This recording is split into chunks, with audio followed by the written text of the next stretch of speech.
আমাৰ দেহটোত তিনিটা বস্তু আছে, দেহ, জীৱ, আত্মা। এই পঞ্চভূতৰে গঢ়িত এইটো হ'ল দেহ। ইয়াক যিটো শক্তিয়ে চলাই কৰি ফুৰিছে সি হ'ল জীৱ। আৰু এটা বস্তু নিলিপ্তভাৱে অসংগ ৰূপত আছে, তেওঁক কোৱা হয় আত্মা। দেহ, জীৱ, আত্মা এই তিনিটা বস্তুৰ সংমিশ্ৰণত আমাৰ এই শৰীৰটো গঠিত। দেহে কৰে, জীৱই দেহে কৰা কৰ্মৰ ফলশ্ৰুতিটো লয়। মই বাছে চাছে ভমি মেলি এইটো পালোহি, মোৰ শৰীৰটোৱে আনিলে। অনাৰ পিছত জীৱই কয় মই আহিলো। তাৰপিছত মই যিখিনি কৰিলো এইখিনিৰ মাজত ই অহংকাৰ সৰ্বস্বতাই জীৱই মই কৰিলো এই ভাৱ কৰি আত্মাৰ স্থিতিটোক উজ্জ্ব কৰি পেলায়। আৰু সেইকাৰণে এই জীৱটো আকৌ কৰ্মফলত বন্ধন হয়। ইয়াকো অহংকাৰ সৰ্বস্বতাৰ বাবে পৰজন্মতি বেলেগ কিবা এটা জন্ম ল'বগৈ। কিন্তু নিৰ্লিপ্ত অসংগতভাৱে যিটো থাকে সি হ'ল আত্মা। সি সকলোখিনি বস্তু চাই আছে জীৱই কি কি কৰি আছে। জীৱই কৰা কোনো কৰ্মৰ বাবে সি ভোগ নকৰে। জীৱই খোৱা কোনো বস্তুৰ যোগেদি সি সমৃদ্ধ নহয়। সি মাত্ৰ কেৱল চাই থাকে আৰু চাই থাকি পৰম ব্ৰহ্মক সমগ্ৰ বাতৰিটো দি থাকে।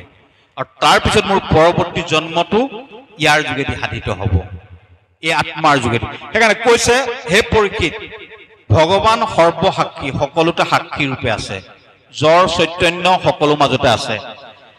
তেওঁ কেনেকুৱা অসংগ আত্মা, তেওঁ কাৰো লগত সংগ কৰিব, নিজে যেতিয়া পৰিপূৰ্ণ তেওঁক সংগ কৰিবলগীয়া আছে।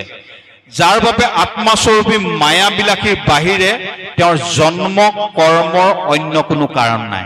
কেৱল মায়াবিলাসৰ বাহিৰে তেওঁ অৱতাৰ গ্ৰহণ কৰা বা জন্ম গ্ৰহণ কৰা বা দুষ্টক দমন কৰা এই সকলোখিনি কাৰ্য কোনো অৰ্থহীন। তথাপিতো তেওঁ কৰি আছে বাৰম্বাৰ 24 অৱতাৰ লৈ। কিয় কৰিছে? এইকাৰণে কৰিছে যাতে তেওঁৰ লীলা মাধুৰ্যক শ্ৰৱণ কীৰ্তন আৰু দৰ্শন কৰি সাধুসকলে পৰম ভক্তিৰ ৰসত আপ্লুত হ'ব পাৰে। মই যে অলপ দেৰি আগত কৈছো ব্ৰহ্মৰ কথা পাতিলে কোনো নাথাকে, কিন্তু কৃষ্ণৰ কথা পাতিলে ইয়াত ৰৈ থাকিব। কি কাৰণে ক'ব? কৃষ্ণৰ লীলা আছে, লীলা মাধুৰ্যৰ এটা সন্মোহনী শক্তি আছে, যি শক্তিয়ে আমাক তেওঁৰ কাষলৈ টানি নি থাকে, নিৰন্তৰ আকৰ্ষণ কৰি থাকে। সেই শক্তিটো লীলাৰ মাজত অভিভূত হৈ আছে। নহলে কংসক মাৰিবলৈ প্ৰভু আহিবলগীয়া কথা নাই। কোনোবা পাৰ্ষদ এজনক পঠিয়াই দিলেহেঁতেন, কংসৰ কামটো ইয়াতে কৰি থৈ গ'লহেঁতেন। কৈছে হে অজন্মা অনামী ভগৱানে এইকাৰণে নাম ললে জীৱৰ পৰিত্ৰাণৰ বাবে ভক্তসকলৰ অনুৰিত জীৱন যাত্ৰাক ভক্তিয়ে সমৃদ্ধ কৰি দিব পৰা লীলা মাধুৰ্যৰে সন্মোহিত কৰিবৰ বাবেই বেদৰ অনামী অজন্মা ভগৱানে নাম ললে। আৰু নাম ললে, জন্ম ললে যদিও আমি কওঁ যত জীৱ তত শিৱ, জীৱ মাত্ৰেই শিৱ। ইয়াত যিমান কি পৃথিৱীত যিমান জীৱ জন্তু আছে সকলোৰ মাজতে এক পৰম ব্ৰহ্মই বিৰাজিত হৈছে। গতিকে প্ৰত্যেকেই ভগৱান, তাত কাৰো দ্বিমত নাই।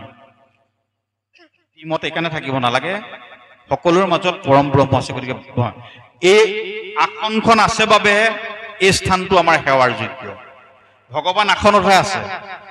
কিন্তু এইফালে যিমান মানুহ গৈছে চাইকেলেদি বা খোজকাঢ়ি দি গৈছে, প্ৰত্যেকে নমস্কাৰ এটা কৰি গৈছে। এই মূলভূত সত্তাটোক ধৰি থকাৰ বাবে এই দেহটো ভগৱান সদৃশ হৈছে।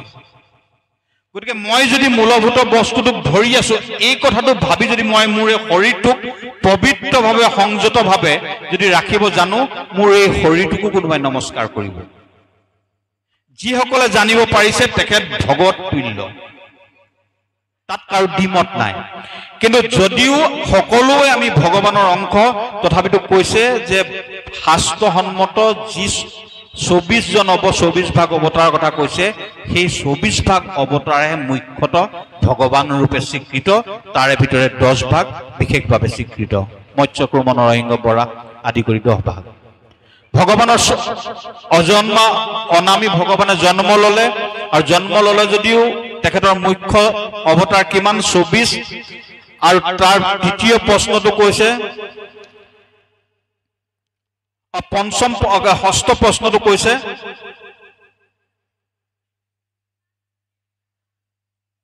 ব্ৰূহি যোগেশ্বৰে কৃষ্ণ ব্ৰহ্মণ্য ধৰ্ম ব্ৰহ্মণিনাং স্বাং কাষ্ট মধুনৌপেতং ধৰ্ম কং শৰণংগত।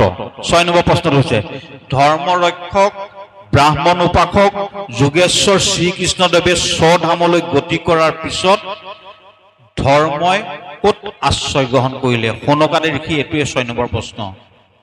ধৰ্মই ক'ত আশ্ৰয় গ্ৰহণ কৰিলে? এইটো প্ৰথম শ্লোকটোত স্পষ্টভাৱে দিছে, সত্যং পৰম ধীমহি। সত্য যুগত ধৰ্মৰ 4টা পাত, ত্ৰেতা যুগত 3টা পাত, দাপৰত 2টা পাত, কলিত মাত্ৰ 1টা পাত। এয়াই হ'ল সত্যই পৰম ধৰ্ম। যদি জীৱনত আমি সত্যাচৰী এটা জীৱন যদি আমি গঢ় দিব পাৰোঁ, সত্য সংকল্পিত যদি এটা জীৱনেৰে আমি ধাবিত হ'ব পাৰোঁ, তেতিয়াহ'লে আমি অনুষ্ঠেয় কোনো ধৰ্মীয় অনুষ্ঠান নকৰিলেও আমাৰ পৰম গতি সাধিত হ'ব। এইটো ভাগৱতৰ সৰ্ববৃহৎ ধৰ্ম। সেইকাৰণে সত্যাচৰী হ'বলৈ কচৰত কৰিব লাগে। এই 6টা প্ৰশ্নৰ উত্তৰৰ ওপৰতে সমগ্ৰ 18,000 শ্লোকৰ মাজত বৰ্ণিত শ্ৰীমদ ভাগৱত পুৰাণখন অনুৰতীয় হৈ আছে। এতিয়া আমি ইয়াত 2টা কথা পালোঁ। ভাগৱতত পৰীক্ষিতৰ 2টা প্ৰশ্ন আছে, শৌনকাদি ঋষিৰ 6টা প্ৰশ্ন আছে। এই 6টা প্ৰশ্নৰ উত্তৰতে সমগ্ৰ শ্ৰীমদ ভাগৱত পুৰাণ আৰু শ্ৰীমদ ভাগৱত দৰ্শন আছে। কিন্তু ইয়াক পুৰাণ শ্ৰেষ্ঠ বা পুৰাণ সূৰ্য বুলি কিয় কোৱা হয়? প্ৰথম কথাটো লৈতো যিসকলে প্ৰথম মংগল স্তোত্ৰকেইটাক অনুধাৱন কৰিছে, তাৰ মাজত প্ৰতিটো কথাই তন্নকৈ কৈছে। সনাতন ধৰ্ম পৰম্পৰাত শ্ৰীমদ ভাগৱত পুৰাণৰ মাজত 4টা বস্তু একত্ৰিত হৈ আছে। ই হ'ল গ্ৰন্থৰ সাৰ, ভগৱানৰ স্বৰূপ, জীৱনৰ ব্যৱহাৰ, গৃহস্থী, সংসাৰৰ 7টা সূত্ৰ শ্ৰীমদ ভাগৱত পুৰাণৰ মাজত একত্ৰিত হৈ আছে। ইয়াত 9ম স্কন্ধত ৰামায়ণ পাব, একাদশ স্কন্ধত শ্ৰীকৃষ্ণ অৰ্জুন গীতাৰ সাৰমৰ্ম পাব, আৰম্ভণিতে মহাভাৰতৰ কথা পাব, আৰু সমগ্ৰ গ্ৰন্থখন শ্ৰীমদ ভাগৱত পুৰাণ হিচাপে ভাস্বৰিত হৈছে। ই হ'ল গ্ৰন্থৰ সাৰ। ৰামায়ণে আমাক বৰ্তি থকাৰ শিক্ষা দিয়ে, ক্ষমা কৰিব, ৰামায়ণে আমাক জীৱন ধাৰণৰ শিক্ষা দিয়ে। আমি সামগ্ৰিক জীৱনক কেনেধৰণে কটাব লাগে, কেনেধৰণৰ জীৱনশৈলীৰে আমি অগ্ৰসৰ হ'লে আমাৰ জীৱন, আমাৰ ঘৰ সংসাৰ, আমাৰ সমাজ মধুৰৰ পৰা মধুৰতম হয়, এই শিক্ষা ৰামায়ণে দিয়ে। 9ম স্কন্ধত ৰামায়ণৰ কথা কৈছে। ইয়াত 9ম স্কন্ধৰ পৰা যোৱা নাই, 9ম স্কন্ধত ৰামায়ণৰ কথা কৈছে। ৰামায়ণ হ'ল আমাৰ জীৱনৰ পাঠেয় গ্ৰন্থ, আৰ্ট অফ লিভিং, জীৱনচৰ্যাৰ পৰম পৰাকাষ্ঠ ৰামায়ণৰ মাজত আছে।